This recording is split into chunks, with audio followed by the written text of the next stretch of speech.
Amen. Son nom est Jéhovah Shalom. Son nom est Jéhovah Shalom. Ce qui veut dire le Seigneur ma paix ou le Seigneur est la paix. Alors je prie afin qu'il vous accorde cette paix-là dans tous les aspects de votre vie.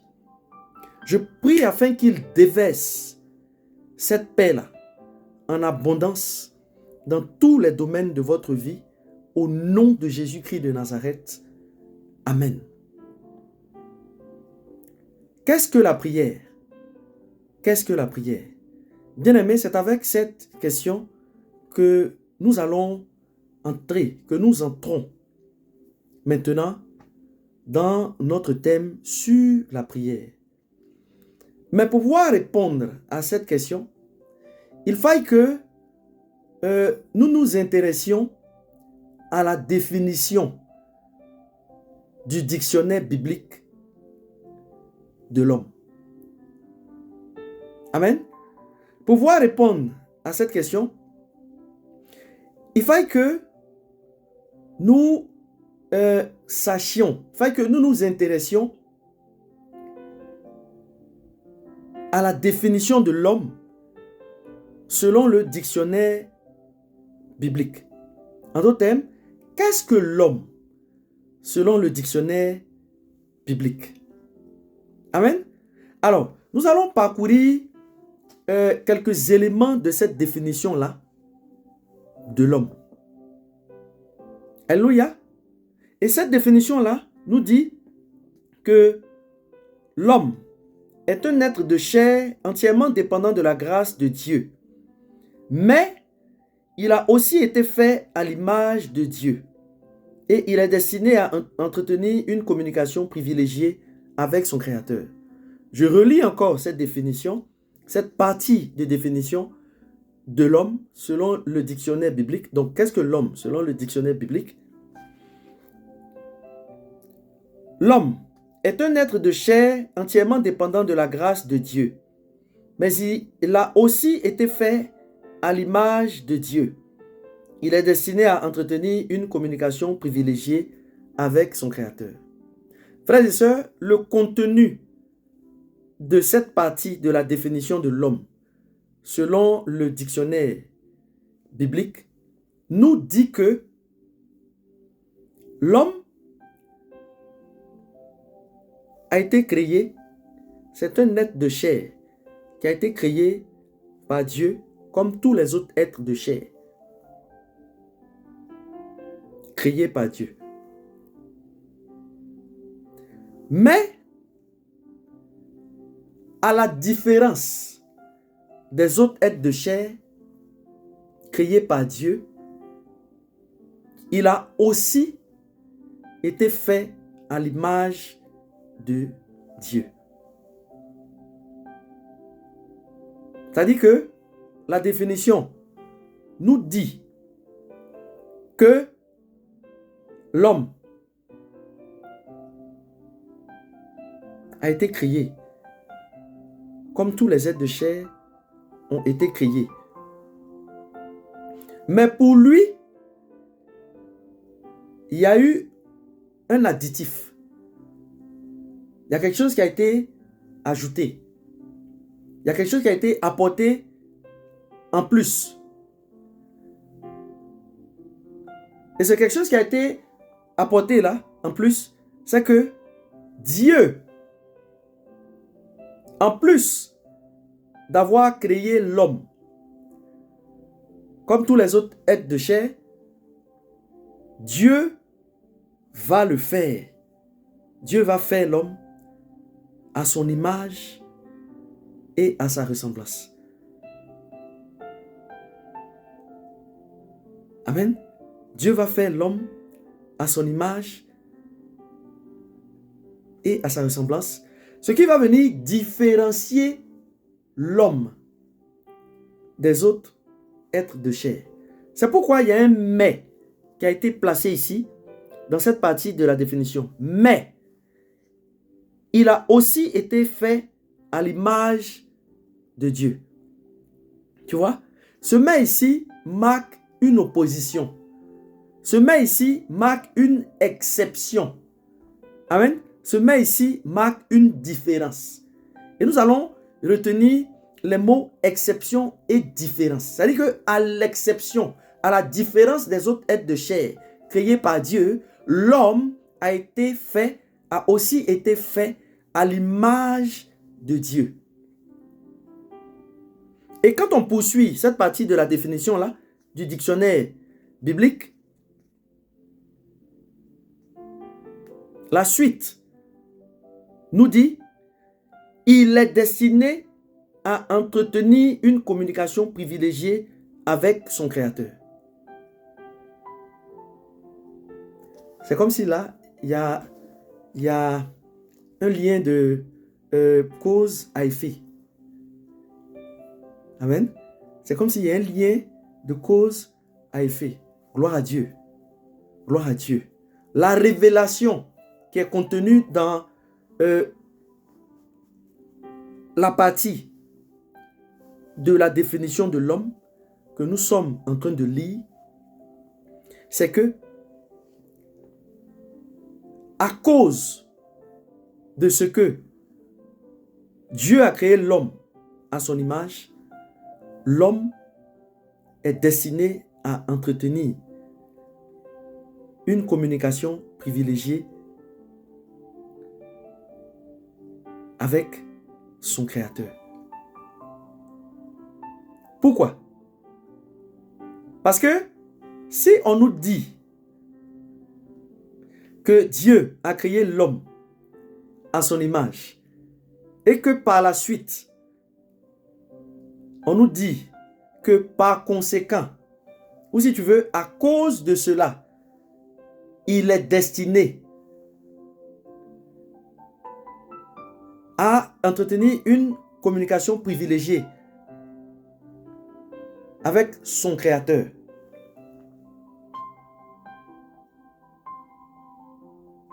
Ça veut dire que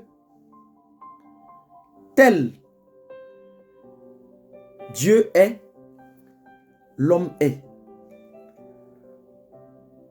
Amen. Ça veut dire que puisque Dieu lui-même, en lui, il y a communication, il y a entretien de communication entre le Père, le Fils et le Saint-Esprit, et que il crée l'homme à son image, c'est que l'homme également doit entretenir une relation privilégiée avec Dieu. Est-ce que ça fait du sens? Ça fait du sens, hein? Tel Dieu est, puisque l'homme est à son image, alors l'homme est. Alors, puisque Dieu lui-même, en lui, il y a communication. Il y a communication.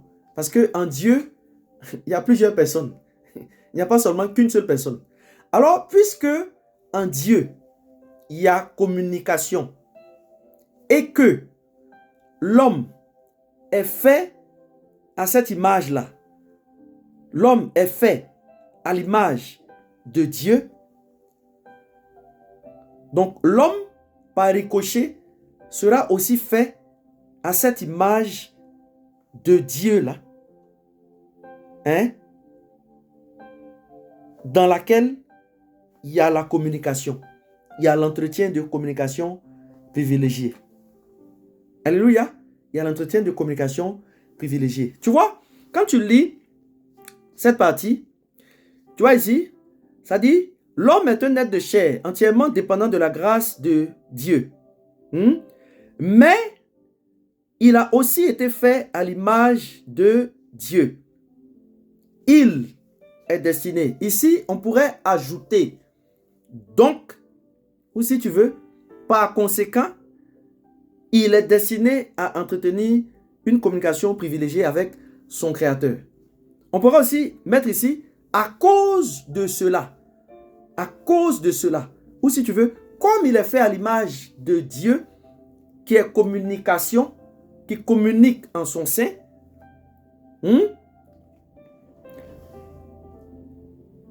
il doit lui aussi entretenir communication privilégiée. Et avec qui? Avec son Créateur, qui est Dieu. Amen.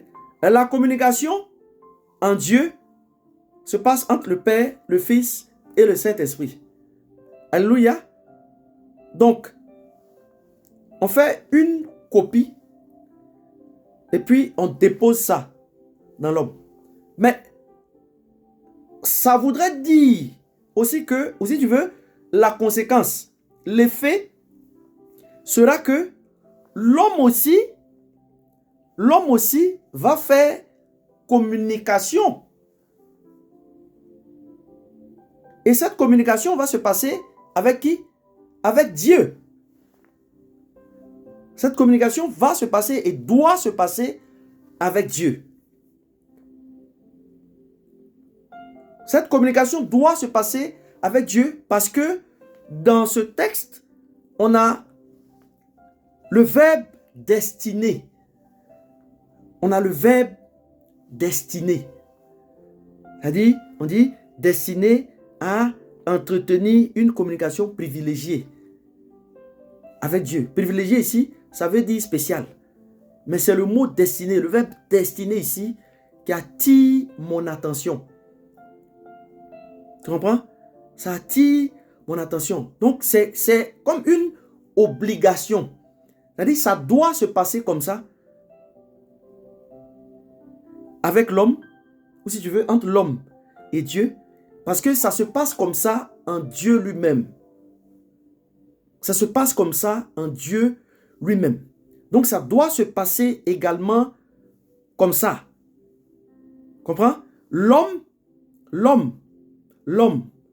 Dieu, en créant l'homme, va fixer cela, va le destiner en même temps à entretenir une communication privilégiée avec lui. Parce que communiquer, c'est quoi? C'est transmettre un message dans le souci d'établir un contact. Amen. Transmettre un message dans le souci d'établir un contact. La communication.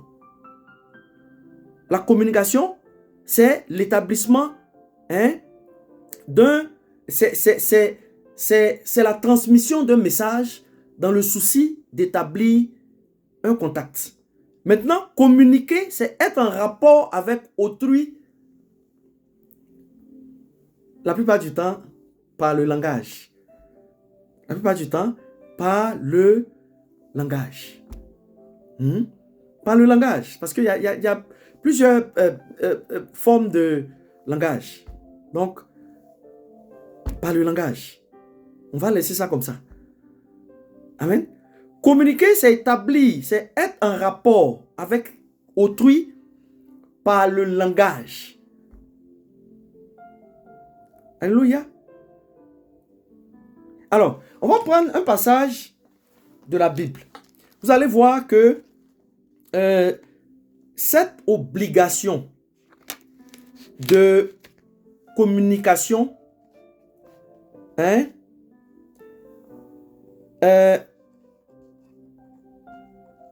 été assigné à l'homme. Ça a été attribué à l'homme. Ça a été fixé dès le début. C'est-à-dire que ça a été réservé à l'homme. Ça a été réservé à l'homme. Quand Dieu a créé l'homme, Dieu a marqué cela. Dieu a fixé cela depuis le commencement. Amen. Il a déposé cela en lui. Amen. Et c'est une obligation parce que c'est à cela que l'homme est destiné. Alléluia. Nous allons voir un peu. Prenons Genèse chapitre 3 du verset 8 à 9. Genèse chapitre 3 du verset 8 à 9. Alors ils entendirent la voix de l'Éternel Dieu qui parcouraient le jardin vers le soir. Et l'homme et sa femme se cachaient loin de la face de l'Éternel Dieu, au milieu des arbres du jardin. Mais l'Éternel Dieu appela l'homme et lui dit, « Où es-tu » Il répondit, « J'ai entendu ta voix dans le jardin et j'ai eu peur, parce que je suis nu et je me suis caché. » Je reprends encore. Alors ils entendirent la voix de l'Éternel Dieu, qui parcourait le jardin vers le soir. Et l'homme et sa femme se cachaient loin de la face de l'Éternel Dieu, au milieu des arbres du jardin. Mais l'Éternel Dieu appela l'homme et lui dit, « Où es-tu » Il répondit, « J'ai entendu ta voix dans le jardin et j'ai eu peur, parce que je suis nu et je me suis caché. »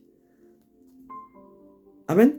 Ce texte-là fait ressortir cette obligation-là. Cette obligation-là de communication privilégiée de l'homme avec Dieu. Amen. Ça vient aussi renforcer la compréhension du verbe destiné qui est dans le dictionnaire biblique. C'est-à-dire que l'homme a été destiné, il est destiné à ça. L'homme est destiné à ça. Amen. Il a été destiné à cela dès le commencement et il est actuellement là, dans le présent et pour toujours destiné à cela. Amen. Ce qui fait que quand tu lis ce passage, tu vois que Dieu, comme lui-même, comme Dieu, il est communication. Amen. Et qu'il a fait l'homme à son image. Tu vas voir que lui, tous les jours, sa voix va parcourir le jardin. On a cette image-là de Dieu qui descend peut-être les après-midi et puis qui parcourt le jardin, qui se promène. Parce que ce texte-là nous dit, ils entendirent la voix de l'Éternel Dieu qui parcourait le jardin. Ben, ce verbe ici, parcourir, la voix n'a pas de jambes. La voix n'a pas de jambes. Donc ici, il y a une révélation. C'est comme si chaque jour, Dieu se mettait en position de communiquer. Parce que c'est quelque chose qui a été fixé depuis le commencement, quand il a créé l'homme. Amen. Il a destiné l'homme à communiquer avec lui de façon privilégiée. Donc, Dieu, puisque cette routine a été établie par lui dès le commencement, c'est-à-dire que c'est comme ça que ça doit se passer. Donc, lui, il va venir parcourir le jardin. Il va venir parcourir le jardin parce qu'il s'attend, comme d'habitude, à ce que l'homme communique avec lui. Parce que c'est à cela qu'il a destiné l'homme. C'est ce travail-là qu'il a donné à l'homme. C'est cette tâche-là qu'il a assignée à l'homme. C'est ce poste-là. Comme dans une société, c'est ce poste-là qu'il a donné à l'homme. C'est ce que l'homme doit faire. Il a dit à l'homme, en le criant, il lui a dit, tu es destiné à cette tâche-là, tu es destiné à ce poste-là, voici ce que tu dois faire. C'est une obligation. Tu es destiné à cela. Un peu comme quand on va chercher du travail et quand on obtient le poste convoité, on nous dit ce que nous devons faire. On nous dit sur à quoi nous sommes assignés. Amen. On nous parle de nos tâches. Alléluia. On nous dit ce qu'on doit faire. Et ce sont des obligations qui sont liées au poste en question. Ce sont des obligations qui sont liées au poste. Donc, puisque Dieu se dit que l'homme, normalement, doit être à son poste. Donc, il va arriver, il va parcourir le jardin pour commencer la communication, pour entendre l'homme lui parler, communiquer avec lui. Mais, il ne va pas trouver l'homme à son poste.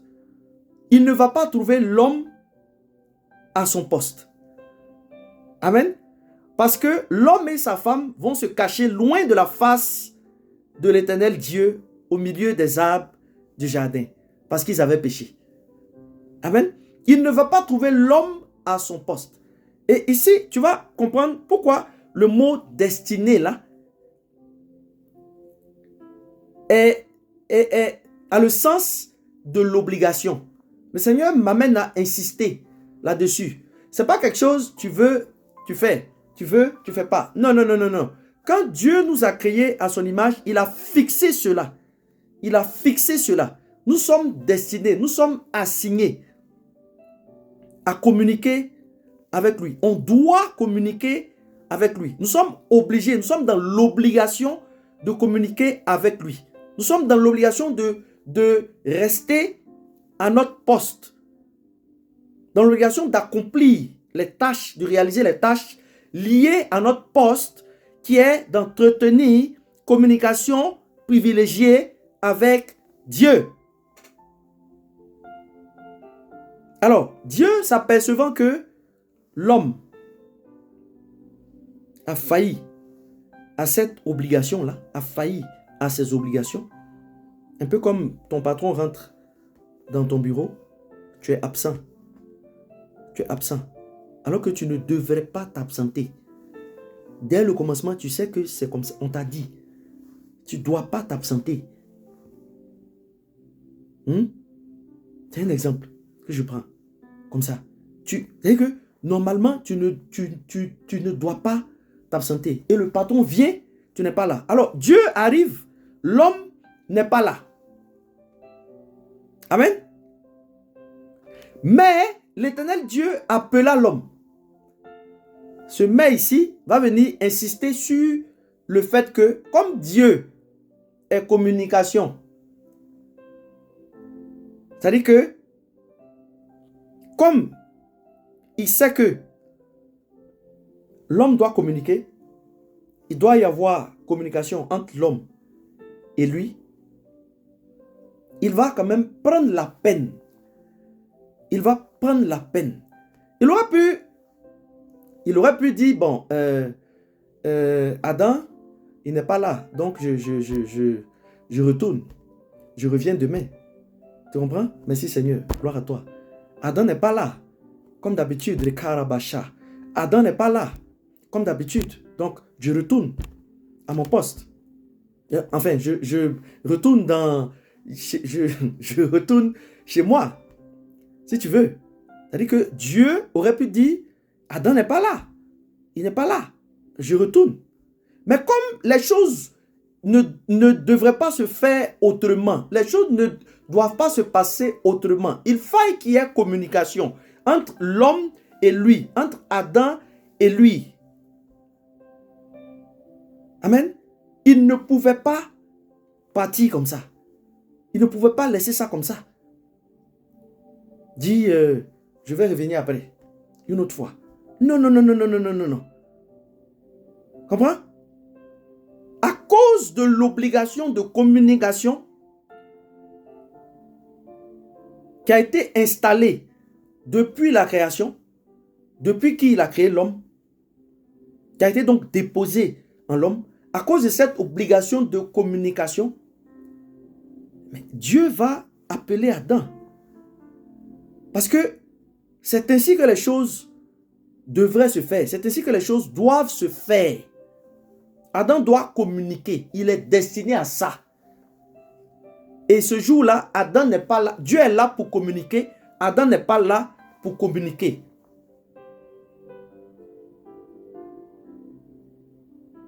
Mais comme les choses ne doivent pas se faire autrement,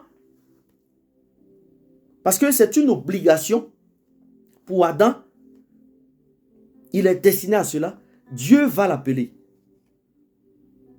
Mais l'Éternel Dieu appela l'homme et lui dit, où es-tu? Où es-tu? Tu vois? Où es-tu? Normalement, tu dois être là. Tu sais ce à quoi tu es destiné. Tu sais. On te l'a déjà dit. Mais tu n'es pas là. Où es-tu? Et pour la suite, Adam va répondre. Il va dire, j'ai entendu ta voix dans le jardin et j'ai eu peur. Pardon? Parce que je suis nu. et je me suis caché. Donc ici, Adam va faillir à son obligation. Il va sortir de ce à quoi il a été destiné à cause du péché. Amen. Alors, au regard de tout ce que le Seigneur nous a permis de dire, hein, en partant de la définition de l'homme, selon le dictionnaire biblique, en essayant de décortiquer cette définition-là, en ayant été à l'écoute des révélations contenues dans les différents textes, hein, nous pouvons dire que la prière est tout simplement ce moyen-là à la disposition de l'homme par lequel il arrive à entretenir, hein, la communication privilégiée avec Dieu. Amen. Nous pouvons répondre à la question « Qu'est-ce que la prière ?» en disant que la prière est ce moyen-là dont nous disposons pour entretenir la communication privilégiée avec Dieu. La prière, c'est ce moyen-là que Dieu nous donne de pouvoir réaliser, de pouvoir faire ce à quoi nous avons été destinés. C'est ce moyen-là que Dieu nous donne, hein, pour que nous puissions faire ce qu'il nous demande de faire, ce qu'il nous a attribué quand il nous a créés à son image, ce qu'il nous a réservé, ce qu'il nous a assigné. Hein? C'est ce moyen-là dont nous disposons de pouvoir remplir nos fonctions, nos obligations.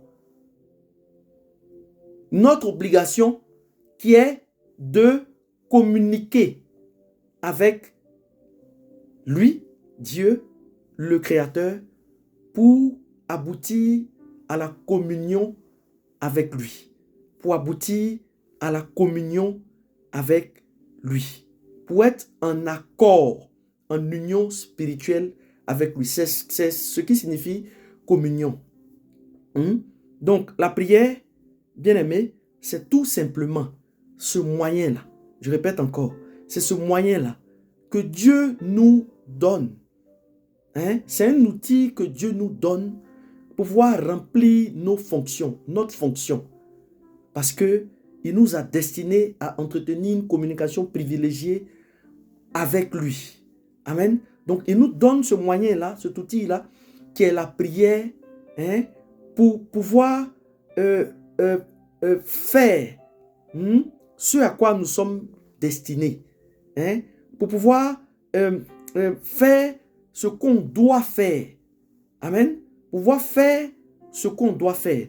C'est ce moyen-là qu'il nous donne pour pouvoir donc entretenir cette communication-là avec lui. Pour pouvoir communiquer avec lui, hein, dans le but d'aboutir. Donc pour aboutir à la communion avec lui. Pour être en accord, en union spirituelle avec lui. Pour être en union spirituelle avec lui. Amen. Donc, prier, c'est ce qu'on a pour communiquer de façon privilégiée avec Dieu. Parce qu'il nous a fait à son image. Donc, en cela, on est différent des autres êtres de chair. Donc, il va nous donner un moyen qui est la prière, hein, pour faire ce à quoi il nous destine. Amen. Il va nous donner la prière pour que nous puissions communiquer avec lui, pour communier avec lui. Amen. Pour communier avec lui. Parce que en communiquant avec Dieu, le résultat sera que nous allons être amenés à communier avec Dieu, à être en union spirituelle avec Dieu. Amen. Donc, c'est ce que nous pouvons retenir de qu'est-ce que la prière. Et retenons juste que Dieu, en nous créant, il nous crée à son image. Amen.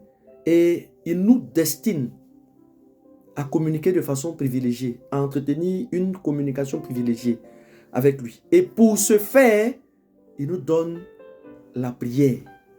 Pourquoi? Parce que le but qu'il vise, c'est que nous puissions communier avec lui. En d'autres mots, c'est pour que nous puissions être en union spirituelle avec lui. Amen. Donc, nous utilisons la prière. Nous utilisons la prière. La prière, là, c'est ce moyen qu'on a pour communiquer avec Dieu. Pour communiquer avec Dieu en vue d'aboutir à la communion avec lui. Que Dieu nous bénisse. Amen.